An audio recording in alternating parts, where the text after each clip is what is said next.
Hello friends, तो आज हम देखेंगे कि कैसे एक लड़की के गेम के कैरेक्टर्स जिंदा हो जाते हैं और वो उनकी मदद से अपनी सिटी को एक शैतान आदमी से बचाता है।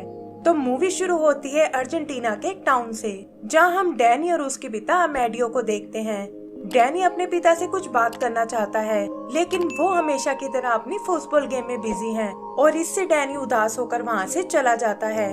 आगे हम अमेडियो को उसके रूम के बाहर देखते हैं और उसकी वाइफ कहती है कि तुम्हें उसे थोड़ा टाइम देना चाहिए, वरना वो तुम्हारी कभी रिस्पेक्ट नहीं करेगा। तब अमेडियो उससे बात करने जाता है और कहता है कि आज मैं तुम्हें एक अमेजिंग स्टोरी सुनाऊंगा, लेकिन इसमें तुम्हें अपनी इमेजिनेशन भी यूज करनी होगी। उसकी स्टोरी एक छोटे से टाउन पर बेस्ड है, जो देखने में बिल्कुल उनके अपने टाउन जैसा था और यहाँ की सबसे हैपनिंग जगह थी एक कैफे बार। सिटी के कई लोग अक्सर वहाँ रिलैक्स करने आते थे और इसका मालिक था जॉन नाम का एक लंबा सा आदमी। यहीं हम एक छोटे लड़के जैक को देखते हैं, जो इस बार में वेटर का काम करता है। वैसे तो जैक बहुत शर्मीला है, लेकिन वो अपने टाउन का सबसे अच्छा फुटबॉल प्लेयर है।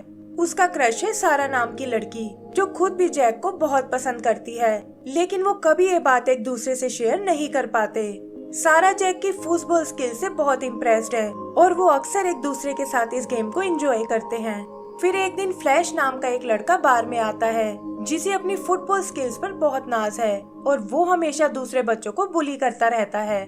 जैक की तरह फ्लैश भी सारा को इम्प्रेस करना चाहता है और इसीलिए वो जैक को फुटबॉल के गेम के लिए चैलेंज करता है, लेकिन देखता है कि जैक खेलने से डर रहा है। वो अपने दोस्तों के साथ उसका बहुत मजाक उड़ाता है और सारा को ये सब बिल्कुल अच्छा नहीं लगता।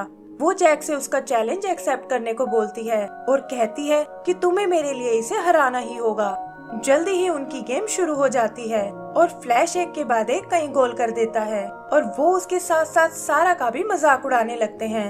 जैक को ये बात बिल्कुल पसंद नहीं आती और वो फ्लैश को अपनी फुटबॉल की रियल स्किल्स दिखाता है। फ्लैश को भी कुछ समझ नहीं आता और जल्दी ही जैक उसे चित कर देता है। सारा और दूसरे लोग ये देखकर बहुत खुश होते हैं, लेकिन फ्लैश अपनी हार बर्दाश्त नहीं कर पाता और जॉन उसे उठाकर बार से बाहर फेंक देता है। फ्लैश को इस टाउन पर बहुत गुस्सा आता है और वो कहता है कि काश ये टाउन कभी बना ही ना होता।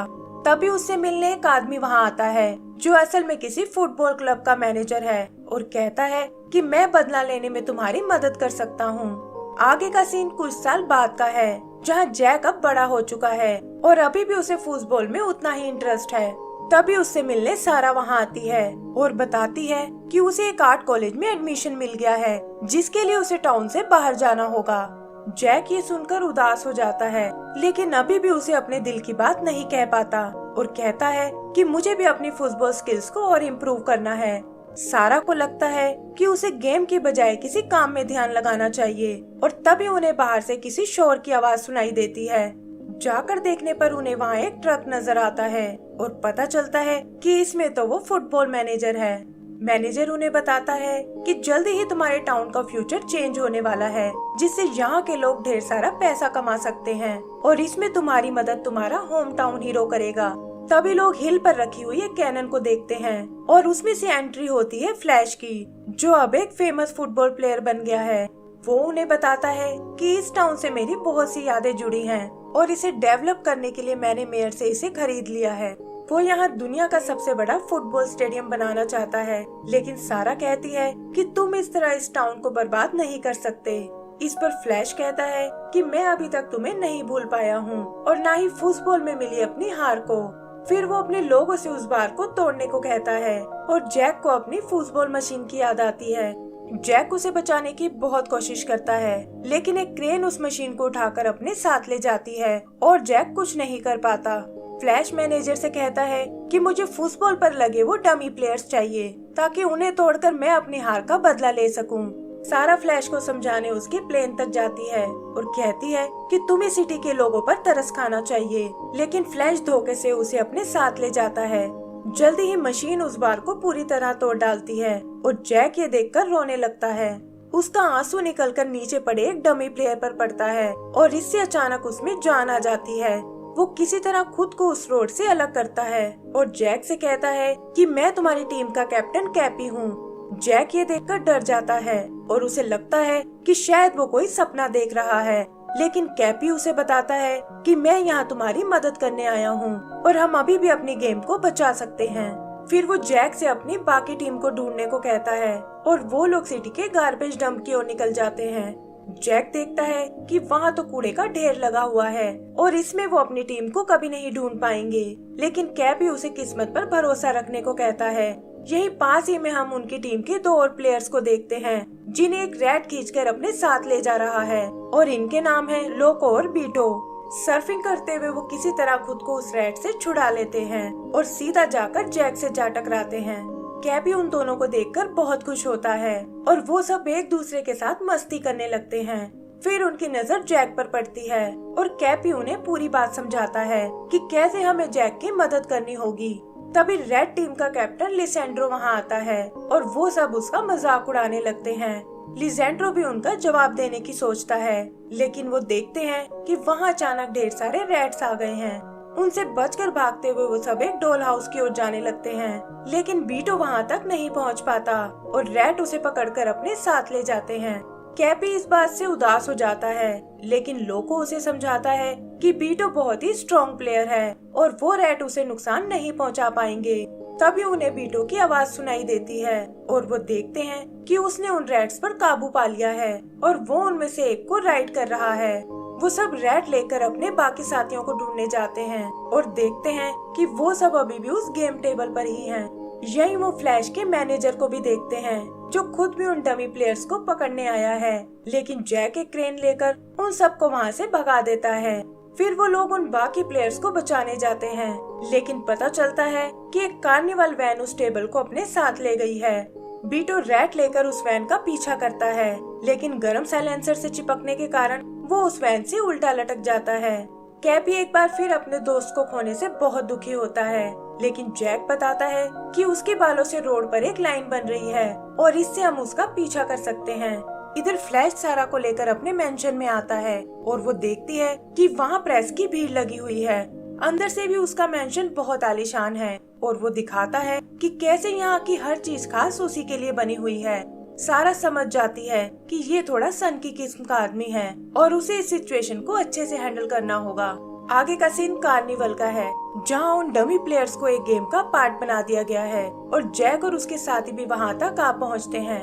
यहीं उन्हें झाड़ियों में बीटो नजर आता है जो अपने जले हुए बालों से बहुत उदास है और इस तरह बाकी प्लेयर्स के सामने नहीं जाना चाहता, लेकिन कैपी उसे समझाता है कि तुम अभी भी हमारी टीम के सबसे बेस्ट प्लेयर हो।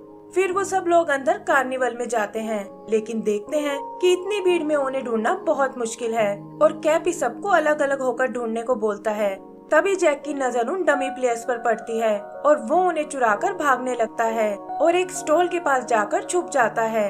यहीं हम बीटो को देखते हैं जो अभी भी अपने बालों को लेकर बहुत एम्बैरेस्ड है और तभी उसकी नजर सामने रखी कुछ डमी विग्स पर पड़ती है। वो एक के बाद एक कई स्टाइल ट्राई करता है और तभी डमी समझकर एक आदमी उसे स्टेज पर ले जाता है, जहां वो भी बाकी पपेट्स की तरह डांस करने लगता है। उधर कैपी देखता है कि उमार नाम का एक प्लेयर रोलर कोस्टर से चिपका हुआ है और उसका भाई अली भी इसी स्लाइड पर है। वो तीनों किसी तरह एक दूसरे को वहाँ से आजाद कराते हैं और रोलर कोस्टर की मदद से नीचे आने लगते हैं। तभी वो रोलर कोस्टर टूटना शुरू हो जाता है और इससे कार्निवल में भगदड़ मच जाती है। प्लेयर्स इसका फायदा उठाकर उस टेबल के पास जाते हैं जहाँ ज्यादातर प्लेयर्स रेड टीम से हैं और तभी वो अपने साथी ऑक्टोपस को देखते हैं। ऑक्टोपस उन्हें बताता है कि रेड टीम ने उसका बहुत मजाक उड़ाया है और ये सुनकर कैपी को गुस्सा आ जाता है। लिसेंड्रो भी वहाँ अपनी टीम की मदद करने आता है और उसमें और कैपी में बहस हो जाती है। तब एक ग्रीन प्लेयर उन्हें समझाता है कि ये वक्त आपस में लड़ने का बिल्कुल नहीं है और उन्हें एक दूसरे की मदद करनी चाहिए। कैपी और लिसेंड्रो भी उसकी बात से एग्री करते हैं, लेकिन इससे पहले कि वो अपने लोगों की मदद कर पाएं, वहाँ फ्लैश का मैनेजर आ जाता है। उन्हें अपने लोगों को छोड़कर जाना पड़ता है और मैनेजर सबको एक बॉक्स में डालकर वहाँ से चला जाता है। आगे हम जैक को देखते हैं जो चुराए हुए डमी प्लेयर्स को आजाद कर रहा है और तभी कैपी उसे बताता है कि लिसेंड्रो के प्लेयर्स मैनेजर के हाथ लग गए हैं। जैक किसी तरह छुपकर उस बॉक्स को निकाल लेता है और वहाँ वो देखता है कि फ्लैश सारा को लेकर अपने मेंशन में गया है। इधर सभी प्लेयर्स एक दूसरे से मिलकर बहुत खुश होते हैं और उनके बीच फुटबॉल की एक गेम शुरू हो जाती है। तभी कैपी जैक को उदास बैठा हुआ देखता है और जैक उन्हें बताता है कि सारा फ्लैश के कब्जे में है और उसे हमारी मदद की जरूरत है। कैपी और बाकी प्लेयर्स को भी ये सुनकर बहुत दुख होता है और तभी उसके दिमाग में एक आइडिया आता है। पता चलता है कि उन्होंने अपने प्लेयर्स को वापस गाड़ी में रख दिया है और ड्राइवर की जगह जैक ने ले ली है ताकि वो फ्लैश के मेंशन में घुस सके और जल्द ही उनका ये प्लान कामयाब हो जाता है।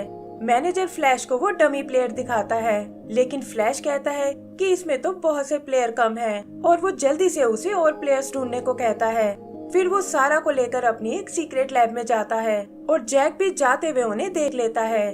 फ्लैश सारा को दिखाता है कि यहाँ वो अलग अलग एनिमल्स पर एक्सपेरिमेंट कर रहा है ताकि अपने लिए और बेहतर प्रोडक्ट बना सके।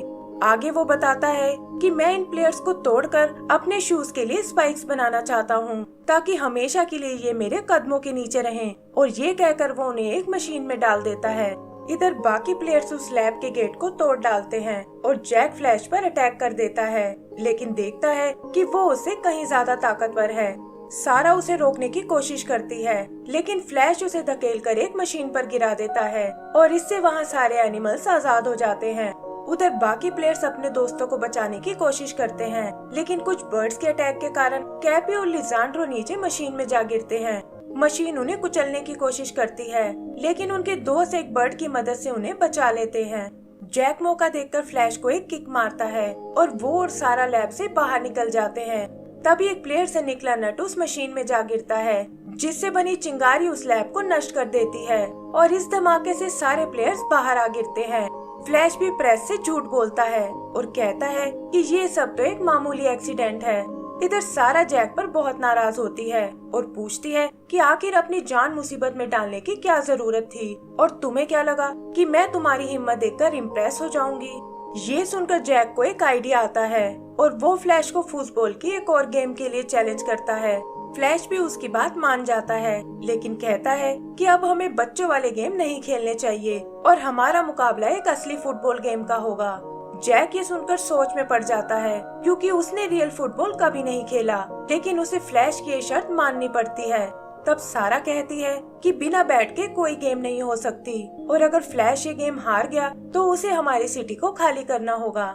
फ्लैश को इससे कोई एतराज नहीं होता और उसके लोग टाउन में मटेरियल लाने लगते हैं ताकि गेम के लिए वहाँ एक स्टेडियम बना सकें। खेलने के लिए फ्लैश दुनिया की बेस्ट टीम को लेकर आता है और उधर जैक और सारा भी टाउन में लोगों से मदद मांगने जाते हैं, लेकिन कोई उनकी टीम में आने को तैयार नहीं होता। तब जैक अपने लिए एक यूनिक टीम बनाता है, जिसमें बार के कुछ लोगों के साथ साथ एक पुलिस वाला, एक चोर, एक प्रीस्ट और यहाँ तक कि एक होमलेस पर्सन भी शामिल है। वो सब लोग अपनी ट्रेनिंग शुरू करते हैं, लेकिन जैक देखता है कि अभी भी उन्हें एक और प्लेयर की जरूरत है। तब एक लड़का उन्हें अपनी दादी को इंक्लूड करने को कहता है और जैक दादी से रिक्वेस्ट करता है कि मैच से पहले आप शेविंग बिल्कुल मत करना। उधर मैनेजर स्टेडियम को कंप्लीट करने में लग जाता है और जैक डमी प्लेयर्स के साथ अपनी स्ट्रेटजी पे काम करता है। एक टाइम पर उसे लगता है कि शायद उन लोगों ने गलत पंगा ले लिया है, क्योंकि वो फ्लैश की टीम के सामने नहीं टिक पाएंगे, लेकिन कैपी उसे खुद पर भरोसा रखने को बोलता है। तभी उसे सारा की रोने की आवाज आती है और वो उससे इसका कारण पूछने जाता है। सारा बताती है कि काश उसने वो टाउन वाली शर्त ना रखी होती और अब उसकी वजह से सब कुछ बर्बाद होने वाला है। तब जैक उसे अपनी टीम पर भरोसा रखने को कहता है और बताता है कि हम लोग ये बैट जरूर जीतेंगे। फिर जल्दी ही वो स्टेडियम बनकर तैयार हो जाता है, जहां आसपास के शहरों से हजारों लोग आए हैं और जैक भी कैपी के साथ वहां पहुंच जाता है। मैनेजर इस मैच का टेलीकास्ट पूरी दुनिया में करना चाहता है और बताता है कि स्पॉन्सर्स हमें इसके लिए बहुत पैसा देने वाले हैं। रेफरी दोनों टीमों को एक दूसरे से इंट्रोड्यूस कराता है और ऐसा लगता है जैसे लोगों ने अपना विनर पहले ही चुन लिया है। डमी प्लेयर्स भी वहां उन्हें सपोर्ट करने आते हैं और प्रेयर करते हैं कि जीत आखिर में जैक की टीम की हो, लेकिन सारा अंदर से बहुत घबराई हुई होती है। फिर रेफरी के इशारा करते ही मैच शुरू हो जाता है और लोग देखते हैं कि जैक की टीम को खेल का कोई एक्सपीरियंस नहीं है, लेकिन फ्लैश की टीम इसे बहुत एंजॉय करती है और जल्दी ही वो अपना पहला गोल कर लेते हैं। जैक अपने प्लेयर से हिम्मत रखने को कहता है, लेकिन वो भला फ्लैश की तेजी का मुकाबला कैसे कर सकते थे। सारा और डमी प्लेयर्स भी ये देखकर परेशान हो जाते हैं, क्योंकि स्कोर ऑलरेडी 2-0 हो चुका है और जैक को भी लगता है कि गेम उनके हाथ से निकल रही है। तब मैनेजर फील्ड पर फ्लैश को कॉल करता है और उसे बताता है कि तुम्हें इस गेम को थोड़ा एक्साइटिंग बनाना होगा, वरना लोगों का इंटरेस्ट खत्म हो जाएगा और स्पॉन्सर हमें इसका कोई पैसा नहीं देंगे। ये सुनकर फ्लैश की टीम उनसे मजे लेने लगती है और इस चक्कर में जैक की टीम को बहुत तकलीफ होती है। कैपी भी समझ जाता है कि अब उन्हें ही कुछ करना होगा और वो अपने प्लेयर्स को लेकर फील्ड में आ जाता है। छुपते हुए वो जैक की टीम को सपोर्ट करने लगते हैं और गोल रोकने के साथ साथ गोल करने में भी उनकी बहुत मदद करते हैं। सारा ये देखकर खुशी से पागल हो जाती है और फ्लैश को समझ नहीं आता कि आखिर ये सब क्या हो रहा है। तभी भागते हुए जैक अचानक नीचे गिर जाता है, जहां उसकी नजर कैपी पर पड़ती है और वो समझ जाता है कि ये सब डमी प्लेयर्स कर रहे हैं। वो उसे चीटिंग करने से मना कर देता है और कहता है कि उसकी टीम यहाँ अपनी मेहनत से जीतने आई है। कैपी भी अपनी टीम को फील्ड से बाहर चलने को बोलता है और फिर जल्दी ही जैक की टीम अपना दूसरा गोल कर देती है। ये देखकर सब लोग खुशी से चीखने लगते हैं और जैक की टीम का कॉन्फिडेंस 7वें आसमान पर पहुंच जाता है। मैच खत्म होने में बस 2 ही मिनट का वक्त बचा है और यहाँ जैक बॉल को एक बार फिर नेट की ओर भेजता है, लेकिन पोल से टकराकर वो ऊपर की ओर उछल जाती है। जैक उसे एक हेडर लगाना चाहता है और फ्लैश उसे रोकने के लिए उसके पैर पर हिट करता है। सारा और डमी प्लेयर्स को ये देखकर बहुत गुस्सा आता है और रेफरी भी उन्हें पेनल्टी शॉट देने से मना कर देता है। तभी जैक देखता है कि फ्लैश बॉल को लेकर सीधा गोल की ओर जा रहा है और वो भी लड़खड़ाते हुए उसके पीछे जाने लगता है। वो उसे रोकने की बहुत कोशिश करता है, लेकिन बॉल लुढ़कती हुई सीधा गोल पोस्ट में चली जाती है और रेफरी फ्लैश को विनर अनाउंस कर देता है। जैक के साथ साथ सारा और कैपी का भी दिल टूट जाता है, लेकिन लोको कैपी को बताता है कि तुम्हें इस सन्नाटे को ध्यान से सुनना चाहिए क्योंकि पब्लिक इस रिजल्ट से बिल्कुल खुश नहीं है। उधर फ्लैश अपनी जीत की खुशी मनाने लगता है और सारा भागती हुई सीधा जैक के पास आती है और उसे बताती है कि तुमने अपनी तरफ से बहुत मेहनत की है। फिर वो फाइनली एक दूसरे को प्रपोज करते हैं और दूसरी टीम का प्लेयर भी जैक को अप्रिशिएट करने आता है। फ्लैश इस बात से बिल्कुल खुश नहीं होता और कहता है कि पब्लिक शायद पागल हो गई है। तब मैनेजर उसे बताता है कि पब्लिक ने अपना फैसला कर लिया है और तुम्हारे स्टार बनने के दिन भी अब खत्म हो चुके हैं। ये कहकर वो सीधा जैक की ओर चला जाता है और ऐसा लगता है जैसे हार कर भी जैक की टीम ने काफी दिल जीत लिए हैं। इसी के साथ अमेडियो की स्टोरी भी खत्म हो जाती है और एलेक्स उससे उस टाउन के बारे में पूछता है। अमेडियो बताता है कि टाउन के लोगों ने उस जगह को हमेशा के लिए छोड़ दिया और उसके पास ही अपना एक नया टाउन बना लिया। जैक और सारा की आपस में शादी हो गई और भगवान ने उन्हें एक सुंदर सा बेटा दे दिया। एलेक्स को ये एक मनगढ़ंत कहानी लगती है और तब अमेडियो कहता है कि ये तो तुम्हारे विश्वास पर डिपेंड करता है। उस रात एलेक्स को बिल्कुल नींद नहीं आती और तभी वो देखता है कि शेड से किसी की आवाजें आ रही हैं। वो चुपचाप वहाँ चेक करने जाता है और देखता है कि उसके डैड वहाँ उन डमी प्लेयर्स के साथ खेल रहे हैं। वो समझ जाता है कि स्टोरी वाला जैक असल में उसके पिता ही थे और ये कहानी भी एकदम सच्ची थी। तभी उन प्लेयर्स की नजर एलेक्स पर पड़ती है और उसके डैड उसे अपने पास आने को कहते हैं। वो बताते हैं कि अब मेरे साथ साथ तुम्हें भी इनका ध्यान रखना होगा और ये कहकर वो उनकी गेम एंजॉय करने लगते हैं। आखिर में हम टाउन में बने एक स्टैचू को देखते हैं जो जैक और उसकी विनिंग टीम का है और इसी के साथ हमारी ये मूवी खत्म हो जाती है। तो दोस्तों, अगर आपको ये मूवी पसंद आई हो तो प्लीज हमें लाइक एंड सब्सक्राइब करना ना भूलें। Thank you.